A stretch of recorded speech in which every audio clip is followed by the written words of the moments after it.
Ladies and gentlemen, Imus in the morning.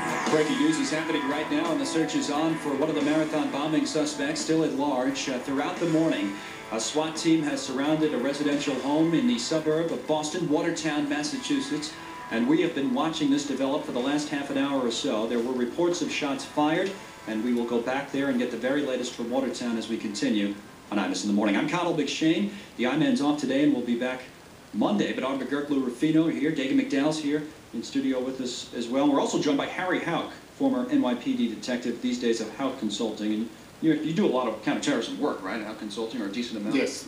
And we've been watching all of this, and to bring people as up to speed as we possibly can, we know one of the bombers was killed in a shootout that we believe was in Watertown after there was a shootout that killed a police officer at MIT in Cambridge, and the other bomber is still at large. Now, in terms of the identities, let me go to Dagan for this for a moment. There's been the reports of these being Chechens originally that have been here, right, for a couple of years, and what else have we found out about them as we've moved through the morning? Well, Fox News has confirmed the name of the older brother, the suspect killed. It's Tamerlan Tsarnaev. He's age 26, and then of course Dzhokhar Tsarnaev is 19, and he is the one still at large. But again, Fox News confirming the name of the older brother who was killed. And the city of Boston is basically, as you reported earlier, for all intents and purposes, shut down, right? When you have the governor of a state telling the people of Boston and surrounding areas, including Watertown and Cambridge, to name two, telling them to stay in their homes,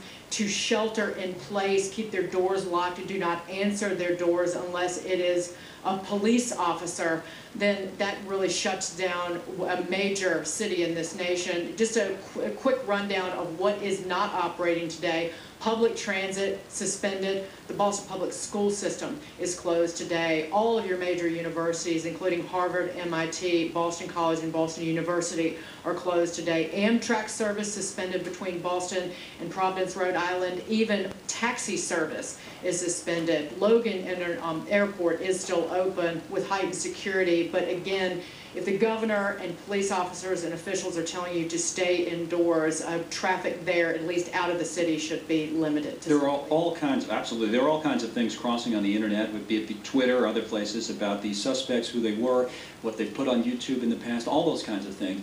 Many of them have not been confirmed yet, so we're just not passing them along to you. We're focusing on that house in Watertown because we know there's a SWAT team outside of it. We don't know for a fact the suspect's inside of it, but we do know that there were shots fired, or at least reports of it earlier today. Our executive producer, Tom Bowman, told us about that right before we took the shot. So Harry Houck is with us, again, former NYPD detective, as we look at these pictures of the SWAT teams in the dark black uniforms with the helmets on and the rifles drawn, hiding behind cars in a suburb of Boston this morning. What should we be focused on? What stands out to you the most? Well, it seems like it's really quiet now. Yeah. I guess they're trying to figure out exactly what they're going to do next. As far as we know, there hasn't been any more shots. You know, I'm trying to figure out what this guy's doing inside right now. Does he have any hostages? We haven't found that out yet. Not yet. Okay. It's too quiet for me right now. How long, if you're a member of that SWAT team, or if you're law enforcement, do you allow it to be quiet? When does that eerie quiet force you to act, or does it? Well, it's a very hard decision. The commander on the scene has got to make a decision, and I'm sure that's going to be the FBI. And they will sit there and wait and see what's happening. If there's no communication with him, the hostage negotiation team might come in trying to do any if they get no communication from him for a period of time, you know, and there were shots before. I mean, there's a possibility he killed himself. I don't know. You know what I mean? So they'll probably wait a specific amount of time, and somebody on the scene or the FBI will make a decision, hey, you know what? We've got no communication. We're going to go in. Just in terms, Connell, I'm sure Harry can speak to this. Sorry to interrupt, but the Boston Police Department did put out a tweet, put out an alert to the media saying, do not compromise officer safety by broadcasting tactical positions of homes being searched. So that's a good point. Is that why we've stopped showing it, Tom, or are we not getting the pictures anymore? That's a terrific point, because we want to back up. I'm sure they tried to block the media away. Is that what they're doing up there? Yeah, what happened is they moved them back so far that the pictures we were getting earlier are now, you know, from a block away or so. So let's be careful with that, and Dagan's right. Yeah, we're in delay anyway, so if anything unfortunate should happen. And Bill Hemmer said on Fox News just moments ago that things have quieted down since those shots were fired and the cops were, pointing their rifles, as Harry Houck just pointed out also. Things have gotten quiet, so who knows? We do have some audio of this Watertown taxi driver who describes what it's like to be in the area, if you want to take a listen to this guy. Yep. Here we go. They were like pulling cars over, a guy like blocked off the street, and most of the cars turned around, and I was like, why not, I'll pull over, see what's happening. And I could tell they were serious because he drew a pistol at me and he was like, go back, go home.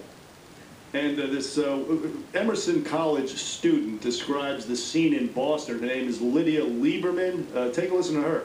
A lot of people are staying indoors, which is the smart thing to do, and we've all been advised to do that. I live right next door to Northeastern University, and it's completely dead. There's nobody there, nobody on the street. So, so in complete lockdown, and I guess waiting to hear what happened inside that house. And now this dude, the guy, the Dzhokhar Sarniev, he was a 19-year-old, and our ABC News reporters are saying that he went to the University of Amherst and that he was on spring break.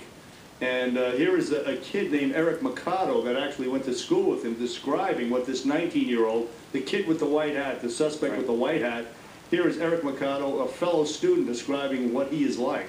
Walked away from me.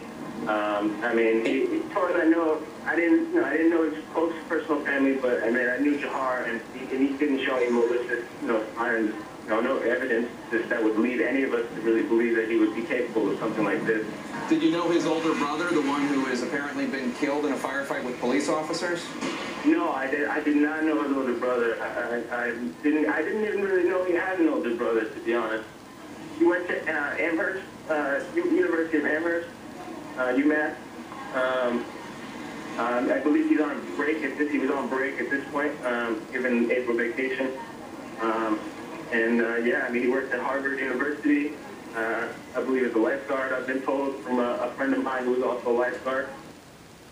And of course, as has been reported, he had a Facebook page which stated that he did not have a single American friend and he did not understand them, meaning the Americans. And that's the kid right now who is the subject of this intense manhunt as we speak. Your thoughts, Harry, on the profile that Bernie set up there?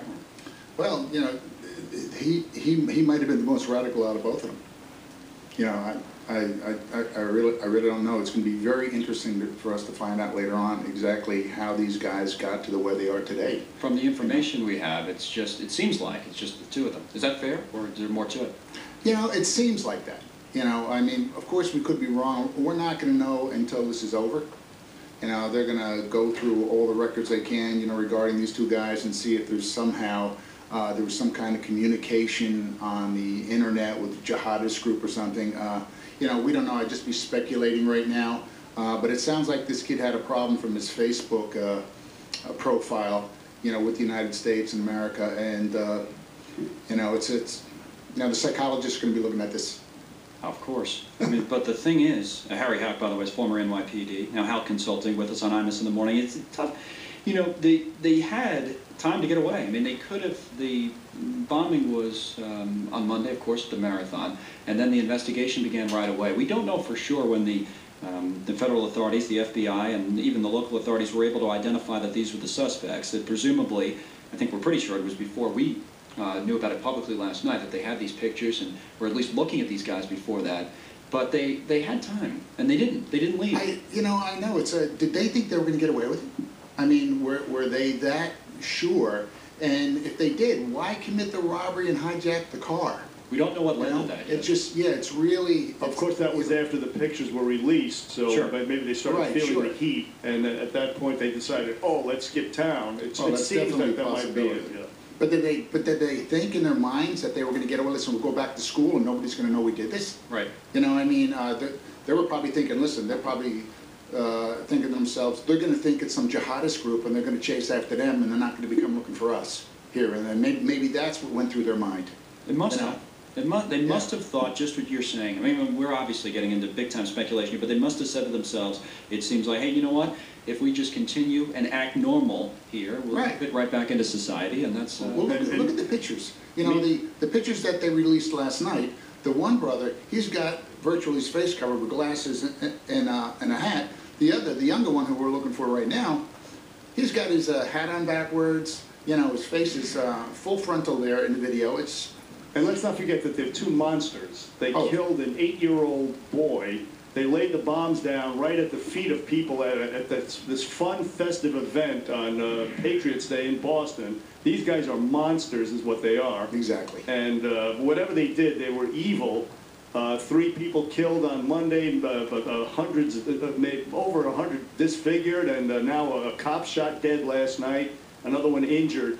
So we want to keep that in mind. Yes, they were students and they had friends, but they were also monsters on top of it. Somebody brought up a point to me earlier today, but I don't think it was on the air, is that when you think of Boston, you think essentially of two things. You think of sports and you think of colleges. Yeah, exactly. And here we are this morning, and all the major institutions from MIT to Harvard on down to BU and BC and Emerson and everything else are completely shut down after an attack on a sporting event on probably the biggest day of the year, certainly for sports, in the Boston area when you have the Patriots Day Red Sox game at 11 o'clock followed by the marathon. Now, these are pictures earlier this morning, if you're watching television on the Fox Business Network, of a SWAT team gathering outside a house in the suburb of Boston as the manhunt continues for one of these marathon suspects. But we don't know, and bring Tom Bowman back from our control room to fill in any of the blanks on this. We still don't know, A, that they've identified this house as necessarily that they know for a fact the guy's in there, right? Nobody's ever said that. No. But we do know, and we did hear shots being We fired. do know that shots were fired about